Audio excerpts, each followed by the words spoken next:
Bonjour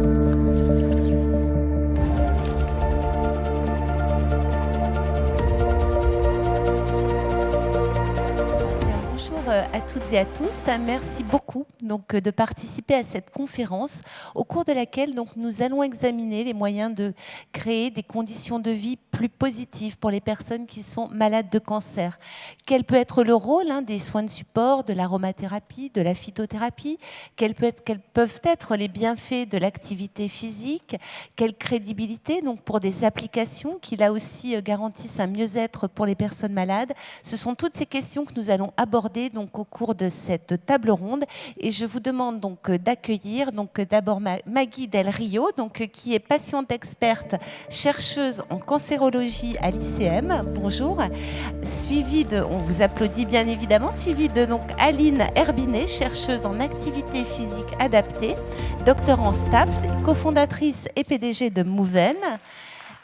Et le docteur Frédéric Fiteni, cancérologue médical au CHU de Nîmes, qu'on applaudit également. Et les échanges vont être animés par Nathalie Lamoureux, qui est journaliste au Point. Bienvenue Nathalie. Je vous en prie, mesdames et messieurs, bonjour. Prenez place pour évoquer ce sujet majeur du quotidien. Comment améliorer le quotidien lorsqu'on souffre d'un cancer? Nathalie.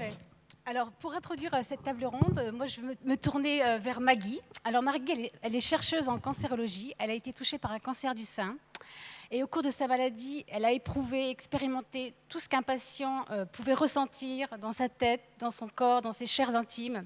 Et de cette expérience, elle a tiré des enseignements, la nécessité de soins de support pour accompagner le patient. Maggie, expliquez-nous votre démarche et votre parcours. Oui, alors je suis chercheuse en cancérologie à l'Institut du cancer de Montpellier depuis plus de 20 ans, où je travaille sur le cancer colorectal, plus particulièrement sur la compréhension des mécanismes de résistance au cancer et sur la découverte de nouvelles cibles thérapeutiques. Et donc c'est vrai, en 2010, j'ai vu une autre face du cancer, puisque j'ai été atteinte d'un cancer du sein HR2 positif, ce qui a fait que j'ai dû expérimenter toutes les thérapies existantes, je veux dire par là la chimiothérapie, la thérapie ciblée, la radiothérapie, l'hormonothérapie. Donc je suis passée, comme je pense tout patient, par un moment de sidération de l'annonce, par la peur du pronostic, par l'anxiété, par la perte d'estime de soi, par des douleurs physiques et parfois morales. Et donc, cette expérience de vie a beaucoup appris sur moi, mais aussi sur ma capacité à réagir. Et je me suis rendu compte, durant ce parcours, qu'il y avait de la faiblesse dans l'accompagnement, notamment dans la période d'après-traitement, qu'on appelle aussi période de rétablissement, parce qu'on sort de l'environnement sécurisant qu'est l'hôpital. On est épuisé par nos traitements, on n'a plus d'énergie, et c'est à ce moment-là qu'on se retrouve vraiment seul pour gérer les séquelles physiques et morales de la maladie. On n'est plus tout à fait la même personne qu'avant, il faut qu'on se reconstruise, et je pense que c'est une période qui est au moins aussi difficile, sinon plus, que la phase aiguë de la maladie. Donc dès lors, j'ai eu envie de mettre à profit cette expérience de vie, du vécu de la maladie, au service des autres patients. Donc j'ai commencé par accompagner des patients que je connaissais, je les ai surtout écoutés, rassurés, et puis j'ai voulu me former, et donc je me suis formée à l'éducation thérapeutique du patient. Donc l'éducation thérapeutique du patient a pour but d'aider le patient à maintenir ou à acquérir des compétences pour l'aider à gérer au mieux sa vie avec la maladie. Et ensuite, j'ai découvert l'université des patients. Et donc, l'université des patients est la première université française, mais aussi mondiale, à diplômer des patients. Donc, j'ai suivi et obtenu 2 diplômes universitaires, donc, qui m'ont permis de prendre beaucoup plus de recul sur ma maladie, mais aussi de passer de l'individuel au collectif et de transformer l'expérience que j'avais en expertise. Et je voudrais insister sur le fait que les savoirs expérientiels des malades, c'est-à-dire les savoirs du vécu de l'apprentissage de la maladie sont aussi importants que les savoirs scientifiques ou médicaux des soignants et qu'il faut les utiliser pour une bonne prise en charge. Très bien. Docteur Fiteni, une réaction? Oui, d'abord, merci de m'avoir invité. C'est vraiment un honneur sur super événement. Alors moi, je voulais d'abord commencer par définir les soins de support. Alors moi, j'ai mon petit pense-bête. Alors, d'où elle vient déjà cette définition des soins de support? Moi, on l'utilise elle sort de l'Association française des soins oncologiques de support, hein, qui est l'association principale française sur les soins de support en oncologie, qui émet des référentiels sur la prise en charge de divers symptômes. Elle est assez similaire, elle est similaire à la MASC, qui est la Société internationale de recherche sur les soins de support. Alors les soins de support, la définition de ces deux sociétés savantes, c'est l'ensemble des soins et soutiens nécessaires aux personnes malades parallèlement au traitement spécifique. Alors ensuite, ils poursuivent à quel moment les soins de support doivent être apportés. Les soins de support doivent être apportés dès le début de la maladie, dans l'idéal. On a des études qui montrent bien que plus les soins de support sont apportés précocement, meilleure est la survie des patients. Les objectifs, diminuer les effets secondaires des traitements, mais pas seulement les effets de la maladie, parce que le cancer est responsable de beaucoup de symptômes, afin d'assurer une meilleure qualité de vie des patients, mais aussi de leurs proches, c'est très important aussi. Il ne faut pas oublier leurs proches. Et de fait, l'Institut national du cancer, qui est l'agence de l'État français qui coordonne la lutte contre le cancer en France, a publié un panier, c'est-à-dire la colonne vertébrale des soins de support, ce que tous les patients atteints de cancer devraient recevoir. Alors, il y a 4 soins de support majeurs, c'est la prise en charge de la douleur, la prise en charge diététique, psychologique et sociale, familiale et professionnelle. Et puis se rajoutent 5 soins de support complémentaires, l'activité physique, l'hygiène de vie, soutien psychologique des proches et aidants, le soutien à la préservation de la fertilité, le soutien aux troubles de la sexualité, et puis tout ce qui est hypoanalgésie, c'est-à-dire prise en charge de la douleur. Alors à l'heure actuelle, la recherche dans le domaine, c'est de personnaliser les soins de support, ces soins de support, cette colonne vertébrale, pour l'adapter au mieux en fonction des patients et de leur pathologie. Une patiente qui a un cancer du sein n'aura pas les mêmes besoins en soins de support qu'un patient qui a un cancer ORL, par exemple, sur un cancer des voies aérodigestives supérieures, c'est-à-dire sur la prise en charge sociale, par exemple. Donc voilà, la recherche, c'est vraiment ça. Et puis juste, je voulais rebondir un petit peu sur ce qu'a dit Maggie. C'est un point très important, un domaine de recherche très important à l'heure actuelle. C'est le domaine, on utilise beaucoup d'anglicismes, de survivorship. Ce sont les longs survivants. Parce que maintenant, vu qu'on a de bons résultats sur la prise en charge des cancers, les patients vivent longtemps et on a de plus en plus de patients qui sont en rémission ou guéris d'un cancer. Mais il y a beaucoup de symptômes qui persistent après la prise en charge des cancers. Par exemple, la fatigue, c'est plus de 50% des patients. Les troubles cognitifs après un traitement d'un cancer, ça peut être jusqu'à 30-40% des patientes après la prise en charge d'un cancer qui ont des troubles cognitifs, type troubles de la mémoire. Et tout ça nécessite des prises en charge. C'est un domaine de recherche énorme. Donc voilà, on essaye maintenant de faire des soins de support personnalisés et de les apporter dans des structures organisées, dans des unités de soins de support qui commencent à se développer, où les patients ont cette coordination de cette colonne vertébrale des soins de support. Il y en a une unité qui vient d'ouvrir à l'ICM, et puis dans mon centre, on a le projet d'ouvrir une unité de soins de support oncologique dédiée. D'accord. Justement, pour parler d'un des soins de support qui est validé scientifiquement, à savoir l'activité physique adaptée, nous avons Aline Herbinet, qui est une pionnière de l'éducation physique adaptée. Elle a fondé Moven, une société qui propose un ensemble de solutions numériques innovantes pour inciter les personnes à bouger, à se remettre en forme. C'est une solution qui, je dirais, est adaptée aussi bien aux seniors, aux jeunes, aux actifs, aux personnes affaiblies par le cancer. Qu'est-ce qui a déclenché cette envie de travailler sur le mouvement, Aline ? Alors, je dirais comme Obélix, je suis tombée dedans quand j'étais petite. Non, clairement, je suis née avec une maladie congénitale et à l'époque, effectivement, le médecin ne prescrivait pas d'activité physique pour ce genre de pathologie. Et on m'avait dit que je ne ferais jamais d'activité physique et il fallait me le dire pour que je puisse en faire. Donc, effectivement, je suis devenue sportive de haut niveau et j'ai créé mon métier. Donc, d'enseignante en activité physique adaptée et aujourd'hui chercheur en sciences et techniques des activités physiques et sportives. Et puis, il y a une autre rencontre qui est arrivée en 1991, à l'époque où, au tout début de l'humanisation des hôpitaux, en accompagnant mon petit frère d'un cancer, effectivement, des tissus mous. Et j'ai appris à co-construire une intervention d'activité physique adaptée avec lui et avec tous ses copains, en tout cas, des chambres stériles. Et c'est vrai, quand je suis arrivée, on était plutôt dans des couloirs très sombres où le médecin ne parlait pas du prénom des enfants, mais d'une pathologie ou d'un numéro de chambre.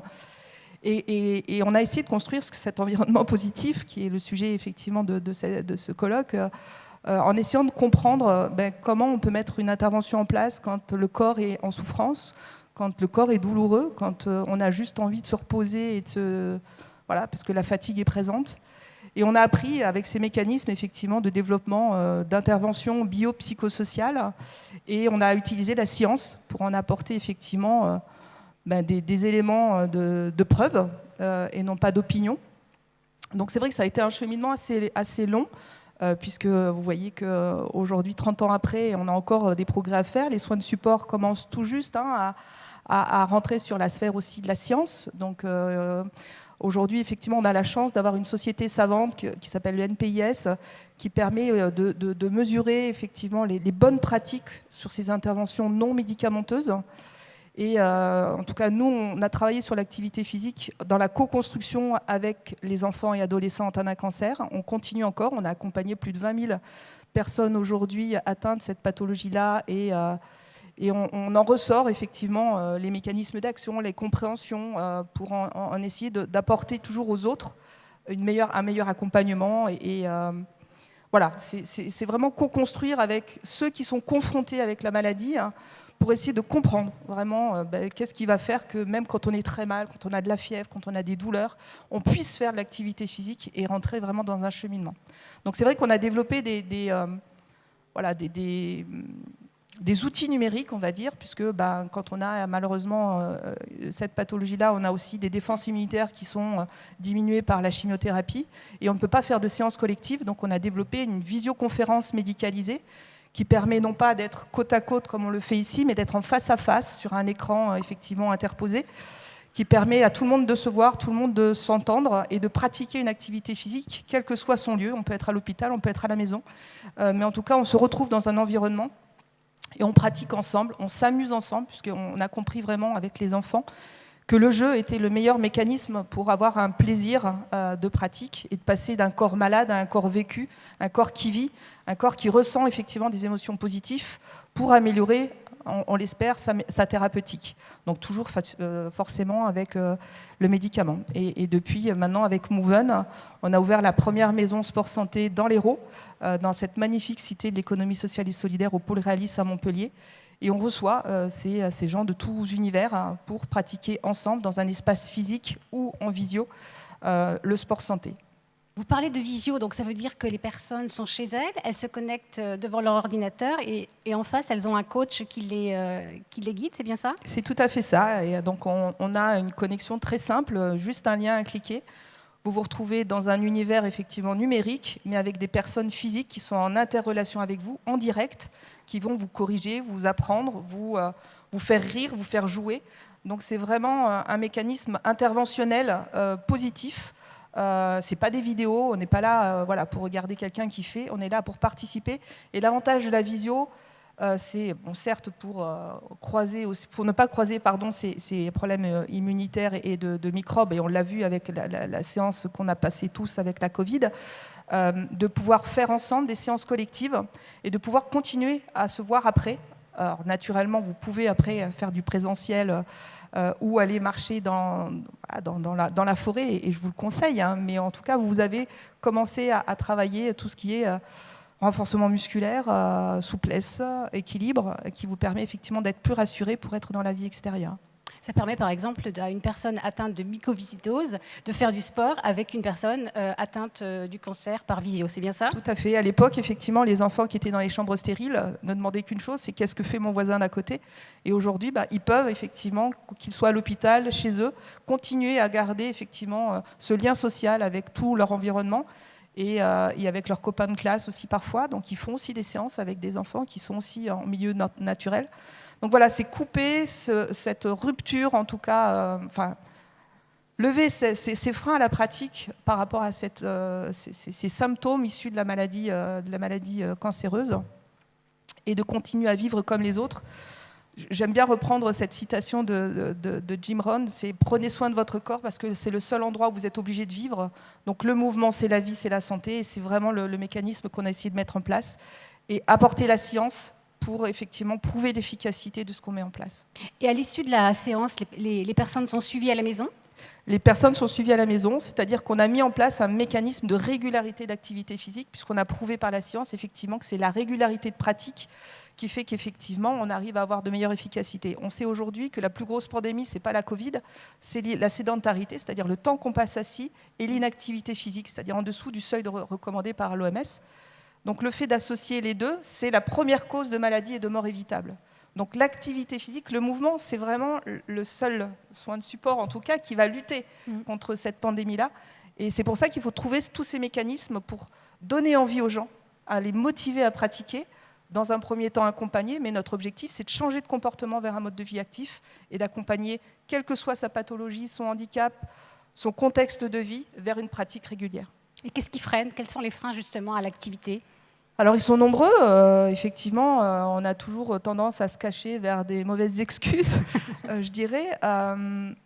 Il y a le côté économique, parce que c'est vrai qu'on a mis en place la prescription d'activité physique aujourd'hui, et les gens pensent qu'ils vont être remboursés de cet accompagnement en activité physique. Non, vous avez une prescription, mais malheureusement encore, vous n'avez pas de remboursement de pratique d'activité physique. J'espère que ça viendra. Il commence à y avoir un forfait de 180 € après cancer pour un accompagnement vers l'activité physique, qui est en train de se mettre en place justement à travers ces maisons sport santé ou ces maisons de soins de support. Mais il y a encore du chemin à faire, et donc effectivement le problème économique, le problème de temps, le problème de motivation qui est central quand on est atteint d'une maladie grave quand même. C'est est-ce que je suis capable de faire du sport ? Je suis trop fatiguée, je n'y arriverai pas. Donc c'est toujours essayer de trouver, justement en échangeant avec des patients experts, qu'est-ce qui va faire ? Quel est le levier en fait qui va les faire passer à l'activité physique ? D'accord. Vous, docteur Fiteni, vous avez un projet de recherche de suivi électronique des patients. Est-ce que vous pouvez nous en dire quelques mots ? Oui. Donc ça, c'est aussi un soin de support, un domaine de recherche qui se développe énormément, le suivi des patients, la télémédecine par des applications. En gros, en 2015, un oncologue américain a publié une étude qui suivait des patients atteints de cancer sous chimiothérapie, cancer avancé, par application, c'est-à-dire que toutes les semaines, les patients reportaient sur une application 12 symptômes, nausées, vomissements, etc., sur une échelle de 1 à 5. Donc 0, pas de symptômes, et 5, des symptômes importants. Au-delà d'un grade 2, une alerte était envoyée à une infirmière sur son ordinateur qui prenait en charge le patient. Et donc ça, c'était une étude qui était comparative, qui comparait ce suivi-là à un suivi standard qui est sans application. Et donc si l'infirmière avait une alerte, pouvait contacter le patient et mettre en place une prise en charge, elle pouvait en référer à l'oncologue référent. Cette étude, elle est très importante dans le milieu de l'oncologie parce qu'elle a montré une amélioration de la qualité de vie des patients. C'était le critère de jugement principal, c'était l'objectif principal de cette étude. Mais aussi, elle a montré une amélioration de la survie des patients, mais aussi un bénéfice économique des patients qui passaient moins aux urgences. Alors pourquoi ? Parce qu'en fait, tout simplement, on détecte les symptômes des patients qui peuvent être secondaires au traitement, des effets secondaires, mais aussi à la maladie, plus précocement. Ils sont suivis plus régulièrement, les patients. Les patients viennent régulièrement à l'hôpital, mais ils vont venir par exemple toutes les 3 semaines pour leur traitement. Mais là, ils vont être suivis toutes les semaines par application. Depuis cette étude, la deuxième étude, elle a été française par un oncologue français. Et c'était cette fois-ci chez des patients atteints de cancer du poumon en surveillance. Donc ils n'avaient plus de traitement. Et toujours le même principe, application, suivi de symptômes toutes les semaines. Et là aussi, amélioration de la survie des patients. Pourquoi ? Détection plus précoce des récidives des maladies, parce que les maladies se manifestent par des symptômes. Nous, on voit les patients, par exemple, tous les 3 mois avec un scanner. Mais là, effectivement, s'ils sont suivis par application toutes les semaines, ils envoient des messages à l'hôpital, on va réagir plus précocement. Réagir plus précocement, on prend en charge plus tôt, et on améliore la survie des patients. Donc ça, c'est un domaine énorme de recherche qui se développe. Ça a explosé. Des applications, beaucoup de sociétés d'e-santé se développent. Et donc maintenant, la recherche, c'est d'essayer d'affiner ces applications, d'affiner les indications. Et donc, par exemple, à Nîmes, là, on va démarrer une étude multicentrique avec Montpellier sur le suivi électronique, pareil, sur le même principe. Mais cette fois-ci, chez les patients recevant des thérapies orales, puisque maintenant, il y a de plus en plus de thérapies ciblées orales pour traiter les cancers.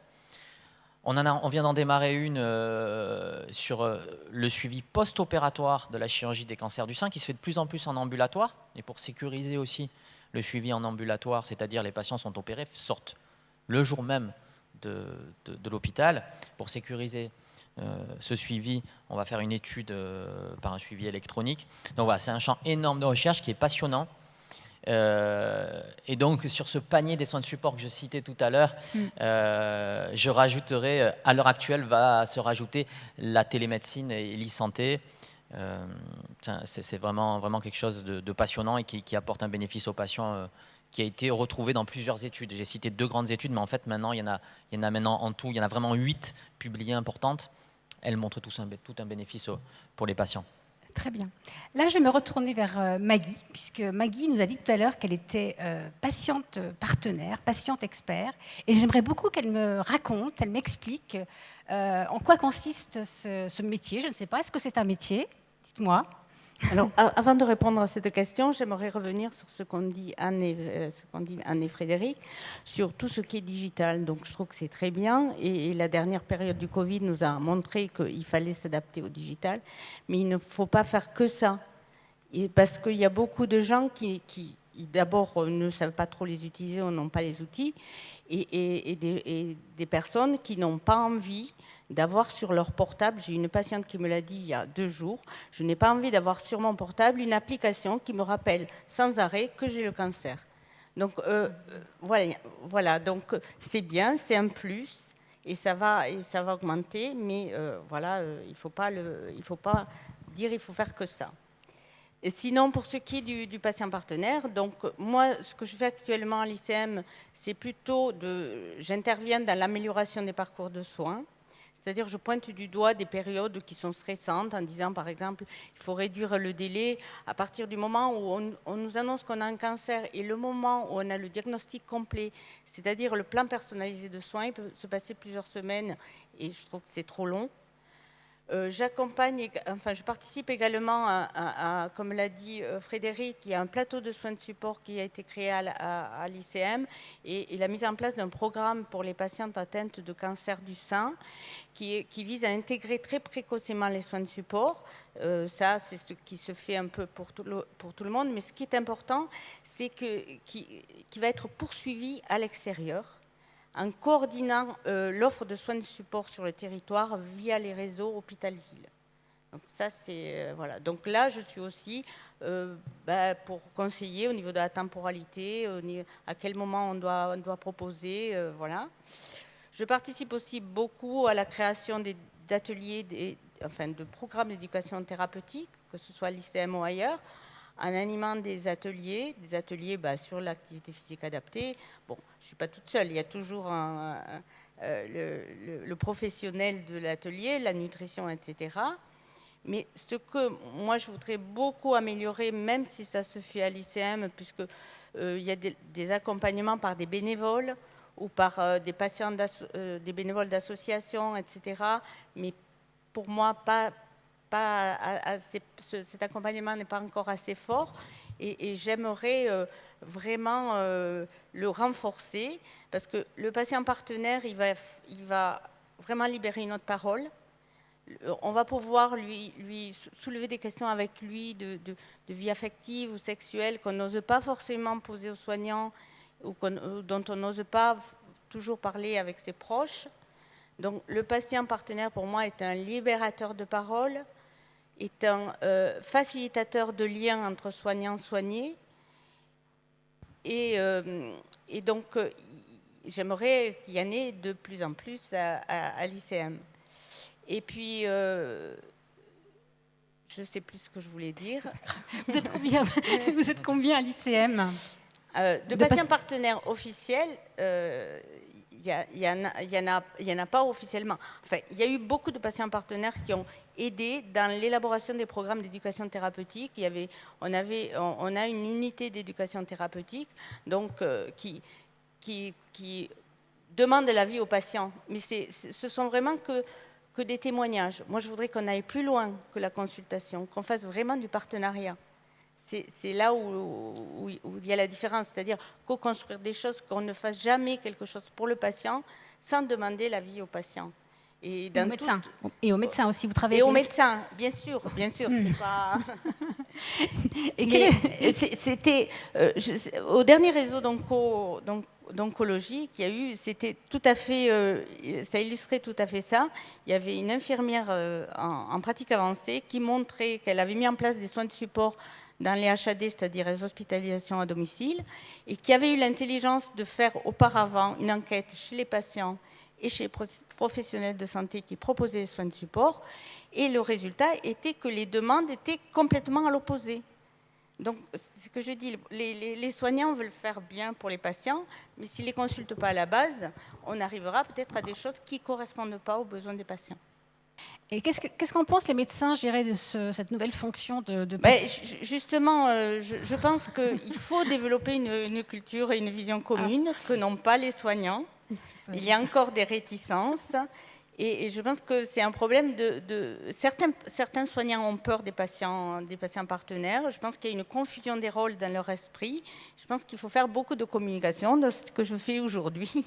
Docteur Fitini, je vous vois rire. Alors merci Maggie, parce que moi je suis complètement d'accord. Très bien. Je fais partie des soignants qui sont complètement d'accord. Alors déjà 2 choses. La première chose, moi ça allait de soi, mais merci de l'avoir rappelé Maggie, sur bien sûr ne pas oublier l'humain sur le suivi électronique. En fait, quand on suit les patients de manière électronique, par exemple pour mon étude sur le suivi des thérapies ciblées orales, en plus du suivi électronique, en fait, il y a une infirmière qui appelle les patients pour savoir si ça va bien, si ça se passe bien, s'ils arrivent bien à remplir l'application, etc. Évidemment, c'est un complément au suivi humain et ça me paraissait évident. Merci de l'avoir rappelé. Deuxième chose, les patients partenaires, pour moi, c'est essentiel. C'est une collaboration avec les patients, ça me paraît primordial. Et d'ailleurs, je reviens à mon étude sur le suivi électronique des patientes en post-opératoire de cancer du sein. L'application, on a fait un focus group avec des soignants pour on va dire la développer. Et puis on va faire un focus group avec des patients pour voir si ça est en accord avec leurs besoins. Donc moi je fais partie de ces soignants qui sont complètement... Je prends note. Je vais t'inviter. Aline, une réaction, Aline, à ces échanges? Je suis tout à fait d'accord, effectivement, à ce que dit Frédéric et Maggie. C'est vrai que le numérique, pour nous aide à être plus efficaces. Aussi, Frédéric l'a bien dit, dans la précocité, effectivement, de détection de symptômes qui peuvent être importants. C'est aussi un élément important, c'est que notre particularité, et je pense que c'est beaucoup comme ça sur les enseignants en activité physique adaptée, on ne s'adresse pas à une maladie, on ne s'adresse pas à un écran, on s'adresse à un être humain. Et c'est ça aussi que tout l'héritage qu'on a appris en parlant avec les patients qui sont confrontés à cette maladie-là. C'est, moi, j'ai un cancer, mon corps est atteint d'une maladie, mais je suis moi-même, je suis ce que je suis. J'ai envie de vivre, j'ai envie surtout d'exister, considérez-moi comme je suis. Et c'est ça qui est important, c'est d'être à l'écoute de l'être humain, de ses envies, de ses besoins, je veux aller marcher dehors et je veux faire une activité physique en visio. Je crois que chacun est libre effectivement de faire ce dont il a envie de faire, et c'est toute cette pluralité d'interventions qui font qu'on puisse aussi accompagner. Surtout, c'est la qualité de l'intervention qui est importante, parce qu'on n'a pas le droit de faire n'importe quoi avec des gens qui ont effectivement cette complexité-là. Et donc, nous, le numérique nous aide avec un algorithme à avoir une pratique, un programme qui est vraiment adapté à l'individu, et non pas un programme adapté à tous, parce que forcément, on a moins d'efficacité. Donc voilà, le numérique, pour nous sert vraiment à mettre l'humain là où il faut. Et d'être beaucoup plus rapide, beaucoup plus efficace, et forcément diminuer le coût d'intervention, parce qu'il y a plein de choses qui se passent dans l'algorithme, en fait. Alors justement, si vous parlez de coût, Quel est le coût d'une séance d'éducation adaptée? Alors, ça dépend du besoin et de l'envie. Si vous êtes sur une activité physique dans des structures comme en soins de support, c'est 60 € la séance de groupe. Vous diminuez, enfin vous divisez en fonction du nombre de personnes qui sont dedans, ou alors c'est la structure qui paye. Par contre, quand vous travaillez, vous payez pour vous-même, à la maison Sport Santé, on commence à avoir des interventions à partir de 24 €. Et quand vous êtes en visio, on peut descendre encore plus bas. Donc voilà, le panier moyen, il est important aussi à prendre en compte.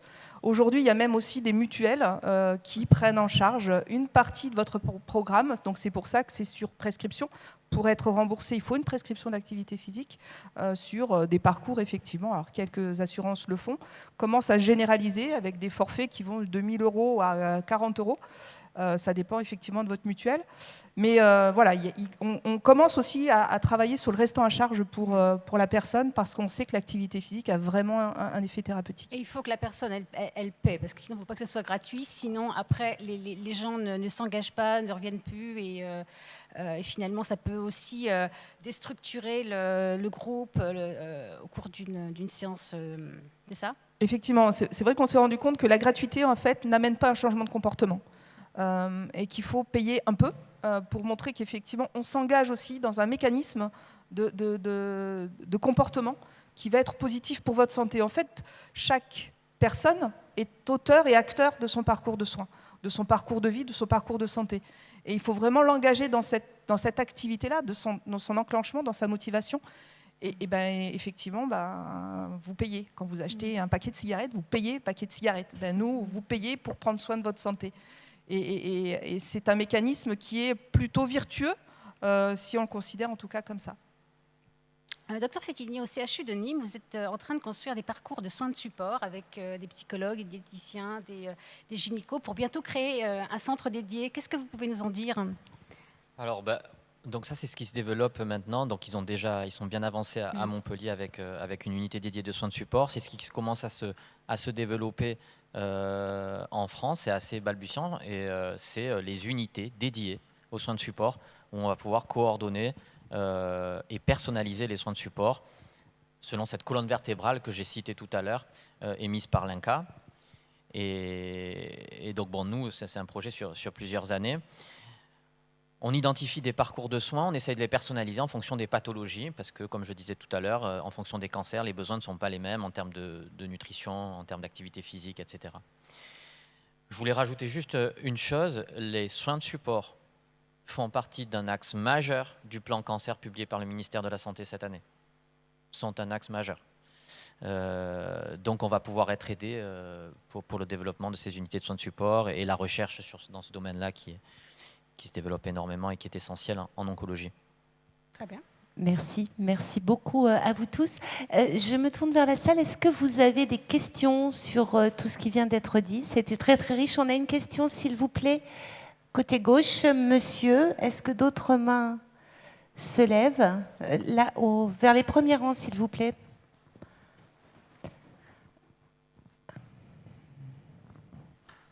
Merci beaucoup. On vous écoute. Bonjour, merci beaucoup pour ces interventions.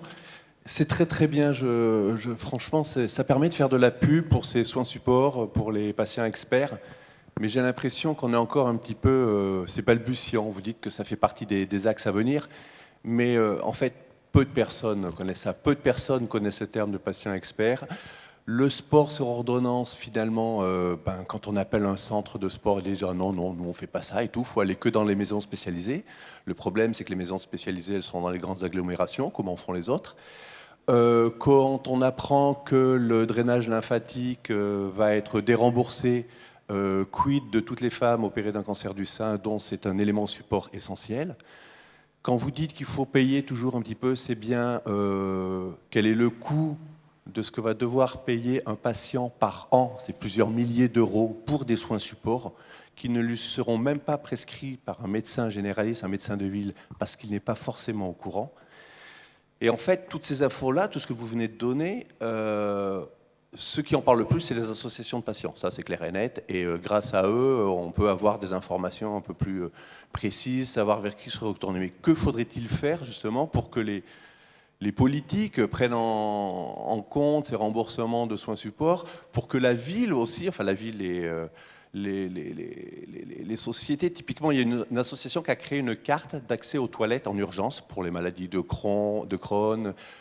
Et ben cette carte, si vous l'avez, la plupart des bars, des restaurants, des magasins la refusent. Ils ne veulent pas vous donner accès. Alors que quand vous devez aller aux toilettes plus de 30 fois par jour, c'est vraiment une urgence. Urgence que ne reconnaît même pas d'ailleurs la MDPH. Donc que faire de plus, sans rester dans le pur électronique, justement, pour vraiment sensibiliser le monde socio-économique sur ces problématiques? Merci, monsieur. Merci. Alors, on avance à petits pas. Peut-être chacun des Oui, des chacun pourra intervenants. répondre. Maggie. Je connais bien Cyril, donc qui est aussi un patient partenaire, on le voit ça. Je pense qu'il faut faire ce que tu fais là, c'est-à-dire poser la question, aller, et peut-être il faudrait aller au niveau des autorités de santé, voilà. Mais comment on peut les sensibiliser? Est-ce que vous y avez réfléchi? Est-ce que vous avez une stratégie? On parle toujours de créer, nous, des syndicats de patients partenaires pour pouvoir aller à l'Assemblée et aller faire des plaidoyers pour les patients, pour les soins de support, etc. Mais ça, il faut que ça soit pris, qu'on se réunisse et que quelqu'un prenne ça en main. Et puis peut-être aussi soutenir les associations de patients, inciter les personnes Oui. malades justement peut-être Oui. à rejoindre ces mouvements pour peser davantage et faire reconnaître leur expertise. Et je suis d'accord avec Cyril qu'on ne parle pas assez des associations et qu'heureusement qu'il y a ces associations comme Patients en Réseau qui permettent aux patients de se retrouver, au-delà d'avoir des informations sur la maladie, de se retrouver entre eux pour échanger justement des ressources. Aline, vous voulez... Moi, je répondrais, effectivement, il y a encore du chemin à faire, ça c'est indéniable. Je pense qu'on est sur une bonne voie aujourd'hui par la science. C'est-à-dire que rembourser, c'est bien, il faut certainement arriver à quelque chose comme cela, mais rembourser quoi et sur quelle base? Et effectivement, aujourd'hui, l'apport de la science va nous aider à mettre en place des bonnes pratiques qui sont efficaces pour la santé et qui sont prouvées scientifiquement sur son niveau d'efficacité. Là, peut-être que les pouvoirs publics vont pouvoir réagir. On le voit, nous, sur l'activité physique et les études qui ont été menées au niveau scientifique. Le seul traitement contre la fatigue physique, c'est l'activité physique. Ça a été prouvé. Donc, effectivement, c'est par cette preuve qu'on va pouvoir peut-être aussi engranger les pouvoirs publics à faire mieux. Et c'est pour ça aussi qu'on crée des sociétés savantes pour, voilà, la norme de bonne pratique, c'est ça. La standardisation de la bonne pratique, c'est ça. Que le drainage, la fatigue, comme vous dites, est efficace, ok, prouvez-le-moi, montrez-le-moi. La science, elle en dit quoi? Si effectivement, elle est positive, dans ce cas-là, effectivement, il faut aller vers un remboursement, comme le modèle du médicament. On est sur ce chemin-là, il faut encore un petit peu de temps, il faut aussi fédérer effectivement ces différents acteurs, qu'on soit médecin, qu'on soit patient, qu'on soit effectivement tout l'environnement transdisciplinaire autour du soin de support, et on arrivera ensemble, peut-être, à être écoutés. Le problème, c'est qu'aujourd'hui, chacun est un petit peu dans sa bulle, à essayer de faire quelque chose, alors que essayons de fédérer pour qu'ensemble, on arrive effectivement, pour le bien des patients et pour chacun d'entre nous qui sommes malades ou qui sommes confrontés à cette problématique, d'être entendus. Docteur Denis? Alors oui, je suis tout à fait d'accord. Alors merci déjà d'avoir souligné ce point-là. Bon, c'est ce que je disais, il y a énormément de chemin encore à faire, ça c'est indéniable. Moi, à mon échelle, bon, je ne suis pas un spécialiste de la politique et de l'économie, mais à mon échelle, c'est me battre pour ouvrir ces unités de soins de support. Et bon, moi je fais de la recherche, donc c'est effectivement faire de la science la mieux possible, le mieux que je peux, la plus robuste pour apporter les preuves et après peser auprès des politiques avec des données sur l'efficacité de nos différents soins de support. Voilà. Merci beaucoup. Je pense qu'on peut vous applaudir. Merci pour toutes ces informations. Merci. Et donc, on se donne rendez-vous dans 2 minutes donc, pour parler du cannabis. Donc, le cannabis qui fait l'objet de recherches et qui est aussi considéré aujourd'hui comme un traitement, comme un véritable traitement. Et je voulais peut-être, pour terminer notre table ronde, vous dire 2 mots. On n'a pas parlé de la résine de Logogoué, mais la résine de Logogoué, c'est ce très bon parfum qui vous a accueilli donc, lors de votre arrivée à l'Opéra Comédie et que nous devons à Arthur Dupuis. Donc, merci à notre partenaire.